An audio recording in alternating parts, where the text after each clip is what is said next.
السلام علیکم ورحمۃ اللہ وبرکاتہ۔ آپ یوٹیوب چینل دیکھ رہے ہیں اور میں یوسف جنون ہوں۔ تو جی دوستو، وزیراعظم عمران خان مائنڈ گیم کا ماسٹر ہے، یہ تو آپ کو پتہ ہی ہے۔ یہ گیم وہاں تک پہنچ جائے گا جس گیم کا میں ماسٹر ہوں، یہ عمران خان صاحب نے خود کہا ہے۔ اور ایسا لگتا ہے وہ گیم شروع ہو گئی ہے۔ اب نون لیگ اور اپوزیشن کو سمجھ ہی نہیں آ رہی عمران خان کی دیر والے جلسے کے بعد۔ تو وہ بات کیا ہے؟ وہ یہ ہے کہ اسٹیبلشمنٹ کو ڈیفائن کرنا ہے یا ان کے اوپر تنقید کرنی ہے۔ یہ بڑی عجیب صورتحال ہے۔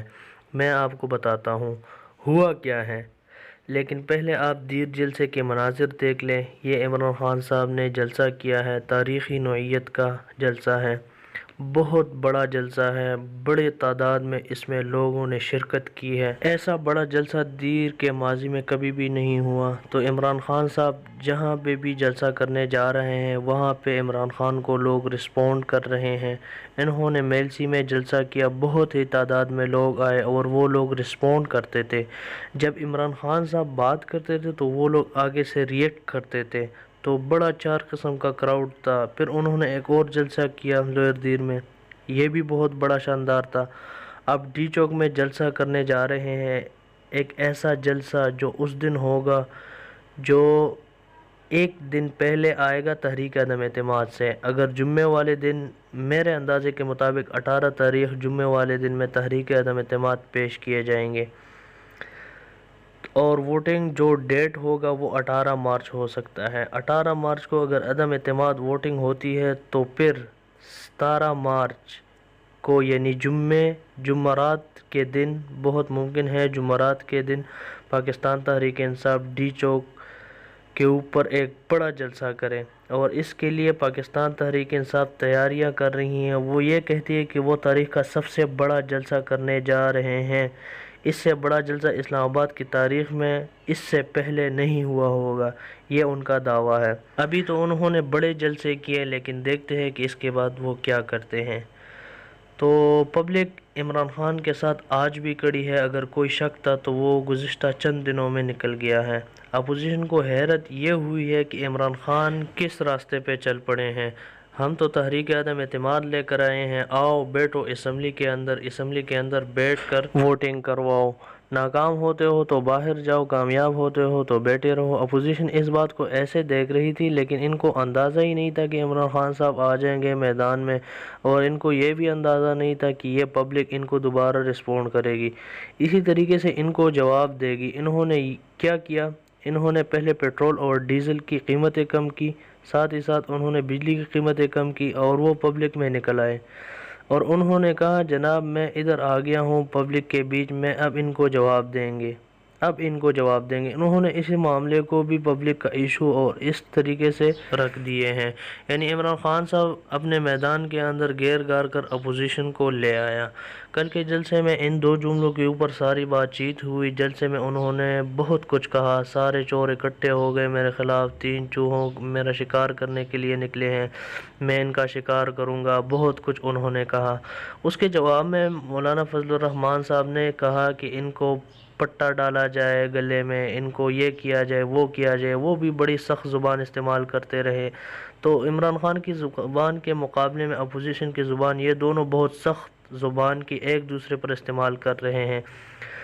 تو وزیراعظم عمران خان کی جب اقتدار میں آئے اس کے بعد لے کر لمبے عرصے تک خاموش ہو گئے۔ انہوں نے کوئی بھی اسی طرح کے الفاظ نہیں بولے جو ان کی سیاست کا خاصہ تھا، جو ان کے اندر ایگریشن تھی، جو ان کی پارٹی ہی سمجھتی تھی کہ پرانے زمانے پارٹیوں کے خلاف بولنی چاہیے۔ لیکن عمران خان صاحب خاموش ہو گئے۔ اب 3.5 سال کے بعد عمران خان صاحب کے وہ مردہ سیاست کو جس کو وہ چھوڑ چکے تھے، دوبارہ زندہ کر دیا اپوزیشن والوں نے، اپوزیشن کی جماعتوں نے ان کو موقع فراہم کر کے۔ وہ 2 چیزیں جو عمران خان صاحب نے جو کہی تھی، ایک تو یہ کہ آرمی چیف نے مجھے منع کیا کہ مولانا کو ڈیزل نہ کہیں۔ میں نے آرمی چیف کو جواب دیا کہ میں تو ڈیزل نہیں کہتا اس کو، یہ تو پبلک ہی کہتی ہے اس کو ڈیزل۔ اور پھر عمران خان صاحب نے ڈیزل کہہ کر مخاطب کرتے رہے فضل الرحمان کو مختلف جگہوں پہ۔ یعنی انہوں نے آرمی چیف کی بات نہیں مانی اور پبلک کو بتا بھی دیا آرمی چیف نے مجھے کہا بھائی۔ یعنی اس میں ایک پیغام یہ بھی ہے کہ آرمی چیف نے مجھے سفارش کی فضل الرحمان صاحب کے لیے۔ اس کے ساتھ ساتھ اب صحافی بڑے شرارتی ہوتے ہیں۔ ایک صحافی فضل الرحمان سے جا کے ان کے منہ پر پوچھ لیا کہ جناب آپ نے کہا تھا آرمی چیف کو کہ عمران خان کو منع کرے کہ وہ آپ کو ڈیزل نہ کہا کرے۔ اب یہ فضل الرحمان کے منہ پہ جا کر یہ پوچھنا کہ ڈیزل آپ کا نام ہے، آپ نے کہا کہ آرمی چیف سے یہ درخواست کی ہے کہ آپ کا نام ڈیزل نہ پکارا جائے مجھے عمران خان صاحب۔ تو فضل الرحمان کی طرف سے جواب آیا تو انہوں نے کہا کہ مجھے اس کے بارے میں کوئی پتہ نہیں، اور یہ بڑی عجیب صورتحال پیدا ہو گئی اس ٹائم۔ شہباز شریف کا بھی باڈی لینگویج دیکھنے والی تھی جب یہ اس طرح سوال کر رہے تھے، تو فضل الرحمان صاحب کے انکمفرٹیبل تھے کیونکہ ان کے منہ پہ ڈیزل کہہ کر سوال کیا جا رہا ہے۔ دوسرا معاملہ یہ ہے کہ عمران خان نے کہا ہے کہ نیوٹرل تو جانور ہوتا ہے، جو انسان ہوتا ہے وہ اچائی کے ساتھ کھڑا ہوتا ہے، صحیح اور غلط کے بیچ فرق کرتا ہے۔ تو مطلب یہ ہے کہ آپ صحیح اور غلط کے بیچ میں نیوٹرل نہیں رہ سکتے۔ یہ ضرور ہو سکتا ہے کہ آپ صحیح کو صحیح اور غلط کو غلط کہہ سکتے ہیں۔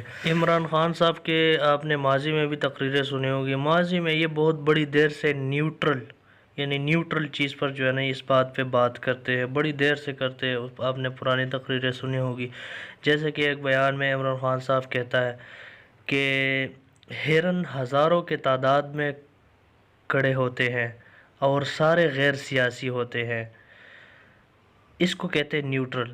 تو وہاں سے ایک شیر آتا ہے کمزور جیسا، شیر ان پہ حملہ کرتا ہے اور ان کو اس میں سے جو ہے نا ایک کو کہا جاتا ہے، باقی بھاگ جاتے ہیں کیونکہ وہ نیوٹرل رہنا چاہتے ہیں، وہ غیر سیاسی ہوتے ہیں۔ تو اس طرح قصے عمران خان صاحب ماضی میں بھی جو ہے نا سناتے رہے ہیں، اور آج سارے کہہ رہے ہیں کہ امپائر نیوٹرل ہو گیا، سارے کہہ رہے ہیں کہ اسٹیبلشمنٹ نیوٹرل ہو گئی ہے، ان کا سیاست میں کوئی تعلق ہی نہیں ہے۔ فضل الرحمان بھی بار بار کہتا ہے۔ تو نیوٹرل کے لفظ کو اپوزیشن یا ان کے جماعتوں نے جوڑ دیا ہے فوج کے ساتھ۔ تو نیوٹرل تو جانور ہے، عمران خان صاحب فوج کو کہتے ہیں، اسی طرح کے جو ہے نا یہ باتیں شاتیں جوڑتے رہتے ہیں، حالانکہ انہوں نے فوج کا نام نہیں لیا۔ تو جی دوستو، اب تک اتنا ہی، اپنا خیال رکھے گا، اپنے اس چینل کا بھی۔ اللہ حافظ۔